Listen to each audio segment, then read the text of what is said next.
तो दोस्तों electrical engineering के 5th सेमेस्टर में IMED सब्जेक्ट यानी industrial management and entrepreneurship development subject में कुछ बहुत ही इंपॉर्टेंट क्वेश्चन और उनके आंसर को बताने वाला हूं जो BT यूपी बोर्ड के लिए काफ़ी इंपॉर्टेंट होगा। सो दोस्तों जैसे कि आप सभी को पता होगा कि अब एग्जाम में काफ़ी कम टाइम बचा है, सो ऐसे में सभी चीज़ों को याद करना थोड़ा मुश्किल होगा। लेकिन दोस्तों आज की इस वीडियो में मैं जितना क्वेश्चन को बताऊँगा, अगर आप बस उतना ही क्वेश्चन को तैयार कर लेते हैं तो आप काफ़ी बेहतर नंबर गेन कर पाएंगे अपने सेमेस्टर एग्जामिनेशन में। तो चलिए दोस्तों देखते हैं, जिसमें क्वेश्चन नंबर 1 है हमारा, प्रबंध क्या है, प्रबंध को परिभाषित कीजिए। दोस्तों प्रबंध का परिभाषा डॉक्टर हेनरी सिस्क ने दिया है। उन्होंने बताया है नियोजन, संगठन, निर्देशन, नियंत्रण की क्रियाओं द्वारा समस्त उपलब्ध साधनों में संबंध स्थापित करना ही प्रबंध कहलाता है। प्रबंध का अर्थ है, परिभाषा हेनरी फील्ड के अनुसार, पूर्व नियोजन, संगठन, निर्देशन, नियंत्रण और समन्वय स्थापित करना ही प्रबंध कहलाता है। प्रबंध एक ऐसी कला है जिसके द्वारा सुव्यवस्थित ढंग से व्यवस्थित एवं औद्योगिक क्रम को निर्धारित नीतियों को किया जाता है। प्रबंध का संबंध मानवीय क्रियाओं से है जिसका निर्देशन तथा नियंत्रण करके सामान्य उद्देश्य की प्राप्ति की जाती है, प्रबंध कहलाता है। जैसे योजना बनाना, निर्देशन बनाना, संगठन बनाना, नियंत्रण बनाना, नियुक्ति इत्यादि बनाना, ये आपका प्रबंध कहलाता है। नेक्स्ट क्वेश्चन जो हमारा, उद्यमिता क्या होता है, उद्यमिता के बारे में समझाइए। दोस्तों हमारे देश के पिछड़े या अविकसित तथा ग्रामीण क्षेत्रों में जहां पर उद्योग स्थापित करने के लिए वातावरण तैयार करने के लिए नए एवं अनुभवी व्यक्ति द्वारा उद्योग स्थापित करने अथवा किसी नए उद्योग का व्यवसाय को प्रारंभ करने का साहस एवं पराक्रम करना ही उद्यमिता कहलाता है। नेक्स्ट क्वेश्चन जो हमारा है, संगठन क्या है, संगठन के बारे में बताइए। दोस्तों किसी भी उद्योग में व्यक्तियों तथा साधनों का वह सम्मिलित ढांचा जो कार्यवाही को संभव बनाता है, संगठन कहलाता है।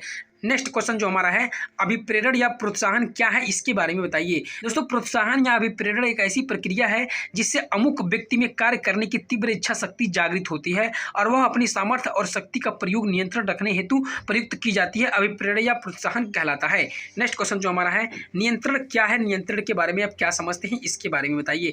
नियंत्रण एक ऐसी कला है जो कर्मचारियों के कार्य निष्पादन का परिमाप बताती है और उन्हें अपने लक्ष्य की ओर निर्देशित करती है। नियंत्रण के विधि के अंतर्गत प्रोग्राम गतिविधियों का अनुक्रमण करना तथा उद्देश्यों की प्राप्ति के मार्ग में उत्पन्न गतिरोधों का निराकरण करना सम्मिलित होता है तथा सर्वाधिक आधार पर कर्मचारियों के कार्य को चेक करना और उनका परीक्षण करना नियंत्रण कहलाता है। नेक्स्ट क्वेश्चन जो हमारा है, कर्मचारी राज्य बीमा अधिनियम 1948 के प्रावधानों को लिखिए। कर्मचारी राज्य बीमा अधिनियम 1948 के प्रावधान निम्नलिखित हैं। दोस्तों आपको इसमें मैंने 5 हेडिंग को बताया हूँ। इस हेडिंग में आपको एक एक 2-2 पेज को लिख देना है। मैंने उन सारी चीज़ों को नहीं लिखा हूँ क्योंकि दोस्तों वीडियो काफ़ी लंबा हो सकता है, इसलिए मैंने उस सारी चीज़ों को नहीं लिखा हूँ। मैंने सिर्फ हेडिंग को लिख लिया हूँ। और दोस्तों आप भी केवल सिर्फ हेडिंग को याद कर लेते हैं, उसके बारे में आप कुछ भी लिख दीजिएगा, लेकिन दोस्तों आपका हेडिंग सही होना चाहिए, तो आप काफ़ी बेहतर नंबर गेन कर पाएंगे अपने सेमेस्टर एग्जामिनेशन में। दोस्तों अगर आपका क्वेश्चन पूछ देगा कि कर्मचारी राज्य बीमा का अधिनियम 1948 के प्रावधानों को लिखिए, तो दोस्तों आपको सबसे पहले ये 5 हेडिंग को याद कर लेना है। इसमें पहला है चिकित्सा लाभ, अस्वस्थता के लाभ, अयोग्यता के लाभ, आश्रित लाभ, दाह संस्कार लाभ। दोस्तों बस आपको ये 5 हेडिंग को याद कर लेना है। उसके बाद दोस्तों आपको एग्जाम में इस हेडिंग को सही डालना है और उस पेज में आपको इससे रिलेटेड कुछ भी लिख देना है। एक पेज आपको भर देना है, एक हेडिंग के लिए एक पेज आपका काफ़ी है। और दोस्तों मैं आपको बता दूं कि ये सारे क्वेश्चन को लिखने के लिए आपको, अगर आपका IMED में अगर लंबा कोई भी आंसर है तो आप उसका हेडिंग याद कर लीजिए। हेडिंग आपका बिल्कुल सही होना चाहिए। उसके बाद आपको हेडिंग सही डालना है, उससे रिलेटेड आपको कुछ भी लिख देना है। आप काफ़ी बेहतर नंबर गेन कर पाएंगे अपने सेमेस्टर एग्जामिनेशन में, क्योंकि दोस्तों ज़्यादातर आपका हेडिंग देखा जाता है, हेडिंग आपका सही है तो आपको नंबर उसी के आधार पर दे दिया जाता है। तो दोस्तों आपको कुछ इस तरह से लिखना है अगर आप काफ़ी बेहतर नंबर गेन करना चाहते हैं अपने सेमेस्टर एग्जामिनेशन में। तो नेक्स्ट क्वेश्चन जो हमारा है, संप्रेषण की परिभाषा दीजिए तथा संप्रेषण की बाधाओं की व्याख्या भी कीजिए। दोस्तों इसमें भी आपको काफ़ी सारे हेडिंग है जो हेडिंग डाल के आपको पेज भरना है, लेकिन दोस्तों सबसे पहले आपको ये चीज़ें लिख देना है कि प्रभावी संचार व्यवस्था में मुख्यतः निम्नलिखित बाधाएं या गतिरोध उत्पन्न हो सकते हैं, जिसमें आपको पहला हेडिंग डालना है व्यक्तिगत बाधाएं, उसके बाद संगठनात्मक बाधाएं, उसके बाद यांत्रिक बाधाएं, उसके बाद भावनात्मक बाधाएं, उसके बाद आत्मीय सामाजिक बाधाएं। ये चीज़ आपको हेडिंग को याद करना है। इस हेडिंग में आपको कुछ भी लिख देना है इससे रिलेटेड, उससे मतलब नहीं है आप क्या लिखते हैं, लेकिन आपको ये हेडिंग सही डालना है। आप इस तरह से लिखेंगे तो आपका काफ़ी भी भरेगा और आप काफ़ी बेहतर नंबर गेन कर पाएंगे अपने सेमेस्टर एग्जामिनेशन में। नेक्स्ट क्वेश्चन जो हमारा है, TQM यानी टोटल क्वालिटी मैनेजमेंट क्या होता है, इसके बारे में बताइए। दोस्तों TQM यानी टोटल क्वालिटी मैनेजमेंट गुण नियंत्रण से अभिप्राय एक ऐसी प्रक्रिया है जो कि निर्मित उत्पाद के गुणों पर नियंत्रण रखने हेतु प्रयुक्त होती है। अतः वह प्रक्रिया जिसके द्वारा यह ज्ञात किया जा सकता है कि निर्मित उत्पाद में उपभोक्ताओं की आवश्यकताएं का कितना समावेश हो गया हो, गुण नियंत्रण कहलाती है, यानी टोटल क्वालिटी मैनेजमेंट कहलाती है। टोटल क्वालिटी मैनेजमेंट के उद्देश्य के बारे में अगर पूछ लेगा आपसे तो आप लिख दीजिएगा कि 0 डिफेक्ट के उत्पाद तैयार हो सकते हैं, कंपनी का लाभांश अधिक हो सकता है, उत्पाद की गुणवत्ता के प्रति उपभोक्ता का दृष्टिकोण संतोषजनक बना रहता है। नेक्स्ट क्वेश्चन जो हमारा है, HRM की क्रियाकलापों का वर्णन कीजिए। HRM क्या होता है, इसके बारे में समझाइए। दोस्तों सबसे पहले हम एचआरएम का फुल फॉर्म जानेंगे, जिसका फुल फॉर्म होता है ह्यूमन रिसोर्स मैनेजर। बड़े बड़े उद्योगों में ह्यूमन रिसोर्स मैनेजर नियुक्त किए जाते हैं, जिनके क्रियाकारी कार्य का बहुत बड़ा क्षेत्र होता है।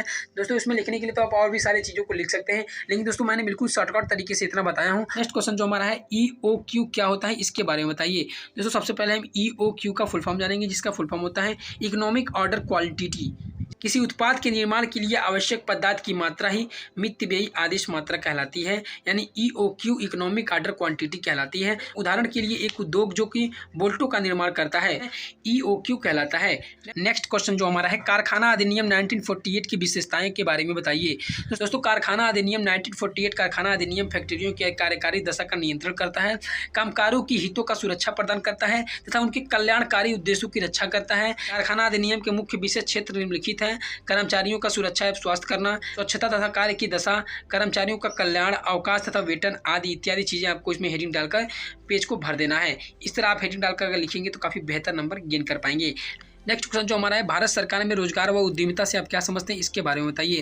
दोस्तों भारत में रोजगार तथा उद्यमिता संपूर्ण विश्व में पिछले कई वर्षों से रोजगार के अवसरों में कमी आई है। भारत भी इसे अछूता नहीं रहा है। रोज हो रहे रुपए के अवमूल्य ने भारत में रोजगार के अवसर कम कर दिए हैं। यद्यपि हमारे सरकारें सभी को रोजगार देने के क्षेत्र में कई योजनाओं की क्रियान्वित कर रही है, जैसे मनरेगा इसका सबसे महत्वपूर्ण उदाहरण है। इसकी सहायता से दूर दराज के गाँव में वहाँ के नागरिकों को उनके गाँव में ही रोजगार दिए जा रहे हैं। इन सबके बीच भारत में जनसंख्या एक बड़ी चुनौती के रूप में सामने आ रही है। यदि हम अपनी जनसंख्या को सही तरह से रोजगार के अवसर उपलब्ध कराएं तो यह एक बहुत बड़ा उपलब्धि होगी। नेक्स्ट क्वेश्चन जो हमारा है, नेतृत्व लीडरशिप क्या होता है, इसके बारे में बताइए। दोस्तों नेतृत्व लीडरशिप औद्योगिक क्षेत्र में नेतृत्व को इस प्रकार परिभाषित किया गया है कि नेतृत्व एक युक्ति, तकरीब, चाल, होशियारी या चालाकी है, जिससे दूसरे व्यक्तियों से अपना मनचाहा काम कराने के लिए उन्हें खुशी खुशी से करने पर राजी कर लिया जाए, नेतृत्व लीडरशिप कहलाता है। नेतृत्व लीडरशिप की शैलियाँ यहाँ पे मैंने कुछ लिखा हूँ, आप इसमें से कुछ लिख सकते हैं। एक अच्छा वक्ता होना चाहिए, सभी को संगठित करने का गुण होना चाहिए, विषय वस्तु का ज्ञान होना चाहिए, मृदुभाषी होना चाहिए, लेखन तथा पठन पाठन का ज्ञान होना चाहिए, सहनशीलता होनी चाहिए, व्यवहार कुशल होना चाहिए, सभी स्थलों का भौगोलिक ज्ञान होना चाहिए। तो आपको नेतृत्व लीडरशिप में इतना आपको शैलियाँ लिख देनी है, आप बहुत है। तो अगर आपको इसमें बेहतर नंबर गेन करना है तो आप अपने हेडिंग और अपने राइटिंग पर विशेष ध्यान दीजिए, ये आपका सही होना चाहिए। इस तरह से अगर आप लिखेंगे तो काफ़ी बेहतर नंबर गेन कर पाएंगे अपने सेमेस्टर एग्जामिनेशन में। नेक्स्ट और लास्ट क्वेश्चन जो हमारा है, जीएसटी क्या होता है, जीएसटी के बारे में समझाइए। दोस्तों जीएसटी के तहत कराधान का मूल्य तंत्र यह है कि यह आपूर्ति प्रक्रिया के प्रत्येक चरण में लगाया जाता है। यह बाद में निर्माता, थोक व्यापारी, खुदरा और उपभोक्ता द्वारा भुगतान किया जाता है। हालांकि पंजीकृत डीलर जीएसटी वसूलते हैं, किंतु वे इस राशि को नहीं रखते हैं, बल्कि इसे कर चालान के साथ सरकार को वापस भुगतान करते हैं और इस प्रकार एकत्र किए गए कर के लिए क्रेडिट का दावा करते हैं, जीएसटी कहलाता है। तो दोस्तों आप जीएसटी के बारे में बस इतना ही लिख देंगे तो काफ़ी है आपके लिए। और दोस्तों अगर आप इस तरह से कॉपी को भरेंगे और इस तरह राइटिंग बनाकर अगर आप कॉपी लिखते हैं तो काफ़ी बेहतर नंबर गेन कर पाएंगे अपने सेमेस्टर एग्जामिनेशन में। तो दोस्तों अगर आप इतना क्वेश्चन तैयार कर लेते हैं IMED यानी industrial management and entrepreneurship development में, तो आप एक काफ़ी बेहतर नंबर गेन कर पाएंगे अपने सेमेस्टर एग्जामिनेशन में। और दोस्तों मैं आपको बताना चाहूँगा कि अगर आपको किसी भी क्वेश्चन में किसी भी तरह का डाउट हो तो आप मुझे कॉमेंट करके पूछ सकते हैं, मैं रिप्लाई जरूर दूंगा। तो दोस्तों उम्मीद करते हैं कि ये वीडियो आपको यूजफुल लगा हो, तो please like and subscribe this channel. Thanks for watching video. मिलते हैं एक न्यू वीडियो के साथ, तब तक के लिए जय हिंद, वंदे मातरम। तो